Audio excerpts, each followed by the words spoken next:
So Keir Starmer, the human rights guy, who is the Prime Minister of the UK right now, has nothing to say about the law passed by the Knesset in Israel.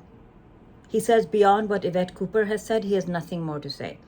Well, what Yvette Cooper has said is highly unsatisfactory and incomplete.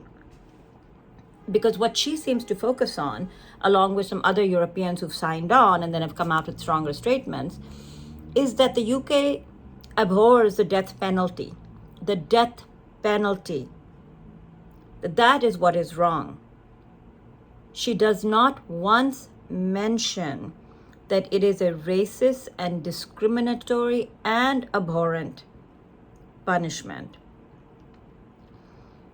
Death penalty is an abhorrent punishment, but she does not mention the fact that this is solely for Palestinians and that is death by hanging within 90 days of conviction with no possible redress.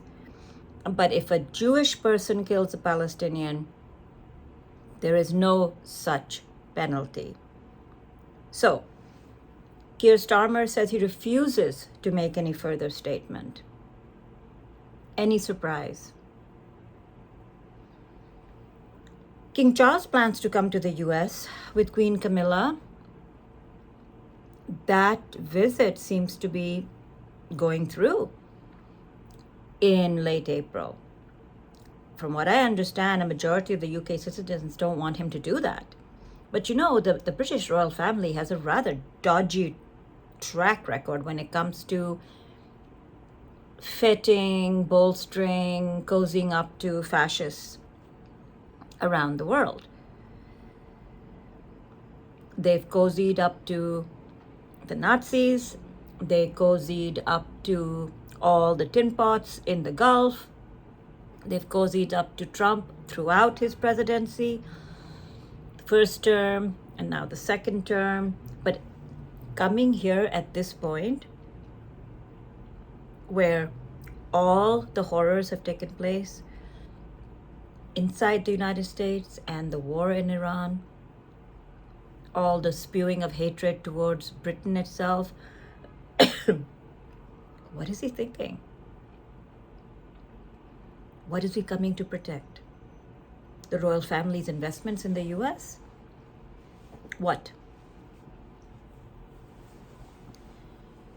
The Epstein class is coming together in support of each other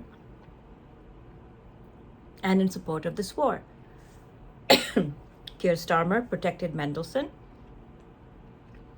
Keir Starmer cannot decide whether to tell the public that he is providing support for this war or not. UK bases are being used. King Charles protected his brother for so long, while Andrew kept on harming young girls until it became blatantly untenable. And now he's coming to the US to meet with another member of the Epstein class, maybe the most important, most prolific member of the Epstein class. Then there is the head of JP Morgan, Mr. Jamie Dimon. Mr. Dimon says that there'll be short-term pain in this war, but it's important to get the job done. He wants this war to continue. He thinks it's the right thing. Jamie Dimon. Now remember how implicated JP Morgan is in the whole Epstein scandal. The financial dealings of Epstein through JP Morgan. Very hard to imagine that Mr. Dimon was unaware of these dealings. There you are. Mr. Dimon thinks that the Iran war is perfectly okay, short-term pain, lot of gain, gotta do it, stay the course. Everybody get that? The head of JP Morgan. I wonder how the employees of JP Morgan are feeling about that, but that's up to them. So the Pakistan foreign minister and deputy prime minister, he holds two titles, went to China, and I believe the head of the Pakistan military, Asim Munir, was there as well. And they've issued a 5-point declaration or memorandum or plan, whatever you call it. I think the bottom line is that China is willing to engage and to be the adult in the room. That's what I get out of it. So let us see what exactly these 5 points highlight. The two sides put the following forward: immediate cessation of hostilities. China and Pakistan call for immediate cessation of hostilities and utmost efforts to prevent the conflict from spreading. Humanitarian assistance must be allowed to all war-affected areas. 2. Start of peace talks as soon as possible. Sovereignty, territorial integrity, national independence, and security of Iran and the Gulf states should be safeguarded. Dialogue and diplomacy is the only viable option to resolve conflicts. China and Pakistan support the relevant parties in initiating talks, with all parties committing to peaceful resolution of disputes and refraining from the use or the threat of use of force during peace talks. Now that is speaking to the U.S. betraying Iran twice and bombing and Israel bombing, while clearly a message to Trump and to Netanyahu. 3. Security of non-military targets. The principle of protecting civilians in military conflict should be observed. China and Pakistan call on parties to the conflict to immediately stop attacks on civilians and non-military targets and fully adhere to international humanitarian laws, IHL, and stop attacking important infrastructure, including energy, desalinization and power plants, and peaceful nuclear infrastructure such as nuclear power plants. 4. Security of shipping lanes. The Strait of Hormuz, together with adjacent waters, is an important global shipping route for goods and energy. China and Pakistan call on the parties to protect the security of ships and crew members stranded in the Strait of Hormuz, allow their early and safe passage of civilian and commercial ships, and restore normal passage through the strait as soon as possible. And 5, primacy of the United Nations Charter.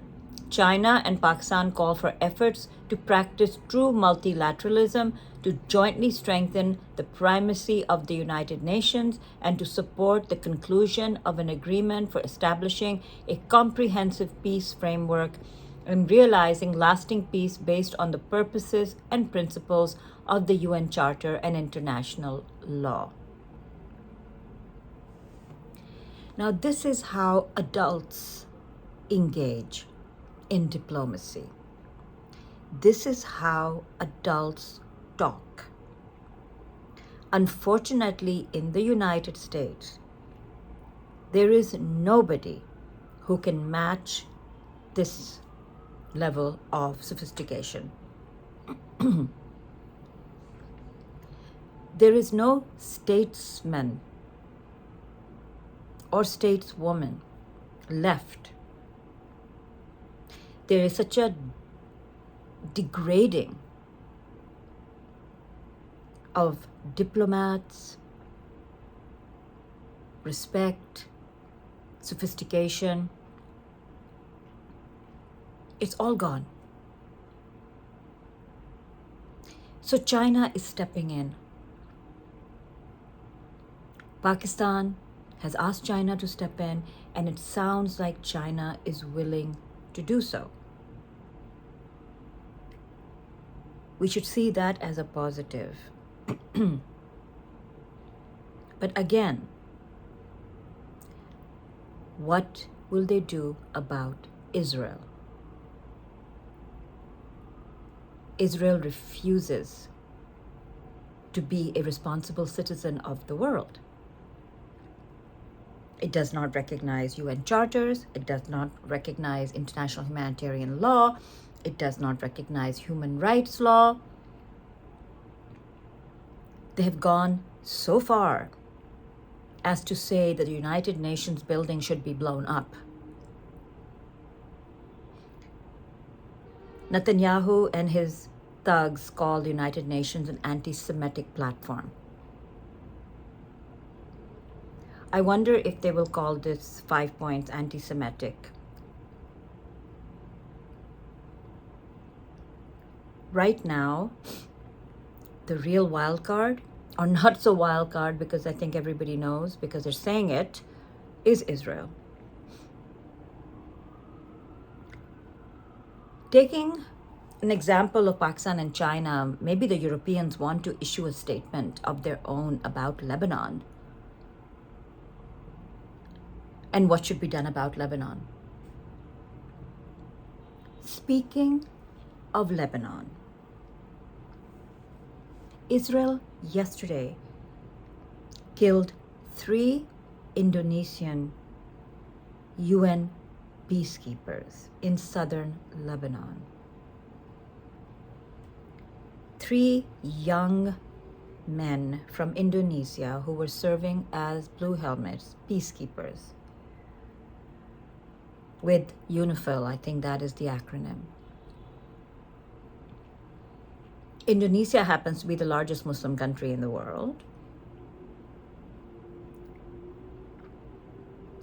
Many serving in the military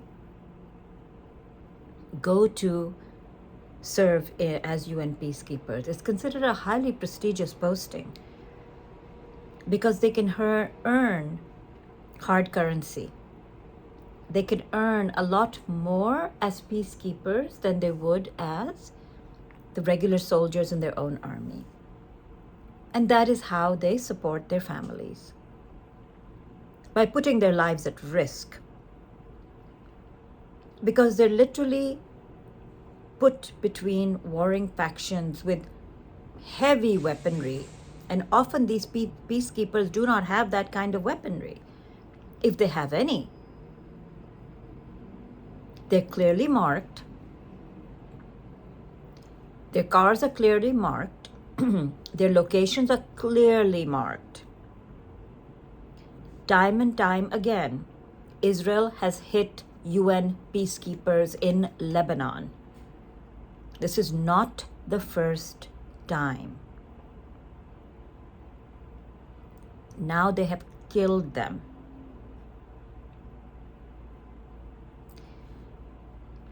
For those who may not know, Pakistan is probably the largest provider of UN peacekeepers around the world. They are everywhere. In the Africa region, in Bosnia,